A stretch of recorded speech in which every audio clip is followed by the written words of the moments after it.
Brevemente sobre las discrepancias en el partido.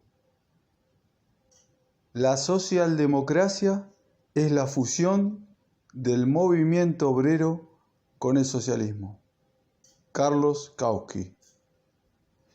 Qué importunos son nuestros mencheviques.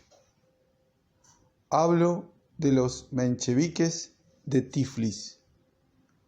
Han oído decir que en el partido hay discrepancias y repiten machacones. Quieras que no, siempre y en todas partes hemos de hablar de discrepancias. Quieras que no, hemos de increpar a diestro y siniestro a los bolcheviques. E increpan a más y mejor, como energúmenos. En todas las esquinas, estén entre propios o extraños, en una palabra, venga o no a cuento, vociferan lo mismo. Cuidado con la mayoría. Son gente extraña, hombres de otra fe.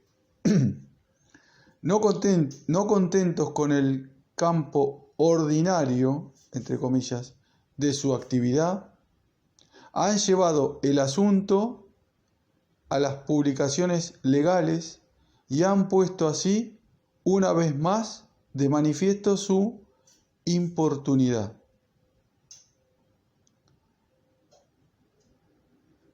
Referencia: el folleto de José Stalin, brevemente sobre las discrepancias en el partido, fue escrito a fines de abril del 1905.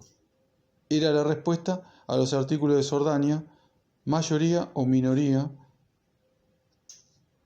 ¿Qué es el partido? ¿De qué se acusa a la mayoría? ¿Por qué se encorajina tanto nuestra minoría? Veamos la historia.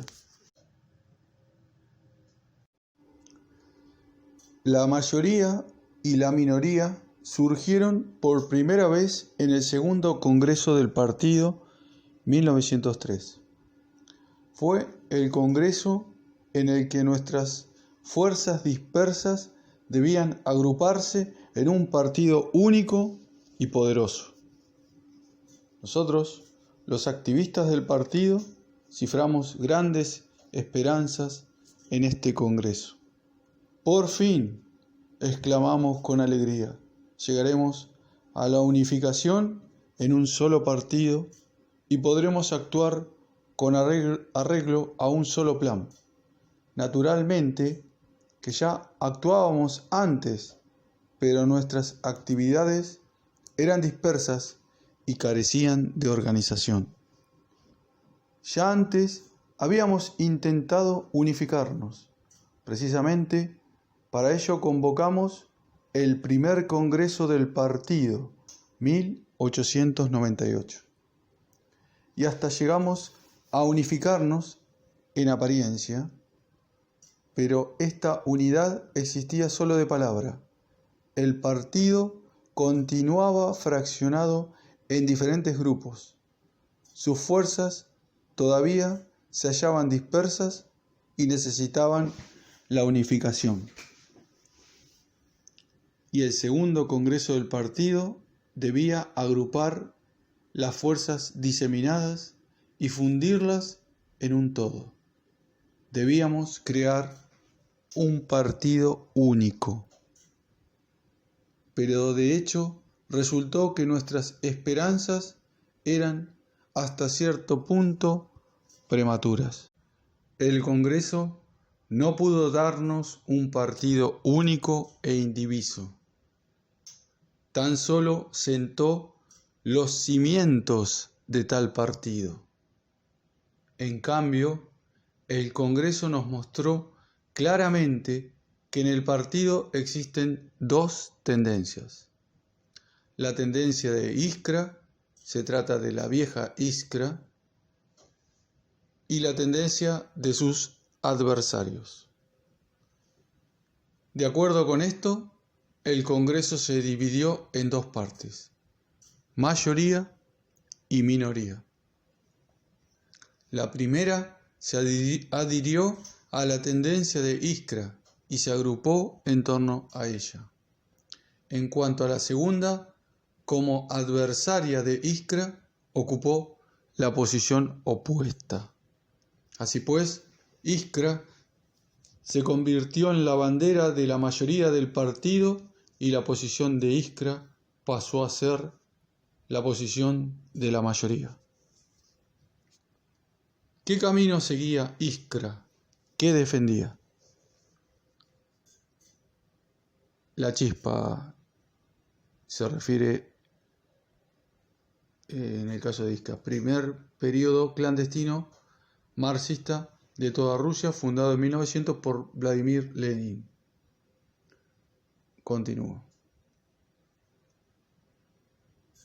Para comprenderlo es necesario conocer las condiciones en que Iskra entró en la palestra de la historia. Iskra comenzó a salir en diciembre de 1900. Era la época en que se iniciaba la crisis en la industria rusa. El florecimiento industrial, acompañado de diversas huelgas económicas, 1896-1898, se vio sustituido paulatinamente por la crisis.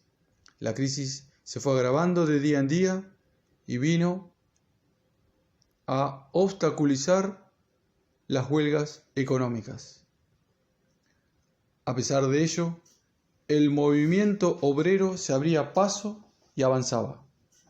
Los diferentes arroyuelos se fundían en un torrente. El movimiento adquiría un matiz de clase y poco a poco emprendía el camino de la lucha política. El movimiento obrero crecía con sorprendente rapidez. Lo único que no se veía era el destacamento de vanguardia, la socialdemocracia. La socialdemocracia es el destacamento de vanguardia del proletariado. En este destacamento entra todo luchador socialdemócrata, sea obrero o intelectual. Continúo. Que introdujera en este movimiento la conciencia socialista, lo uniese con el socialismo y de tal modo imprimiera a la lucha del proletariado un carácter socialdemócrata. ¿Qué hacían, pues, los socialdemócratas, entre comillas, de entonces? Se les llamaba economistas.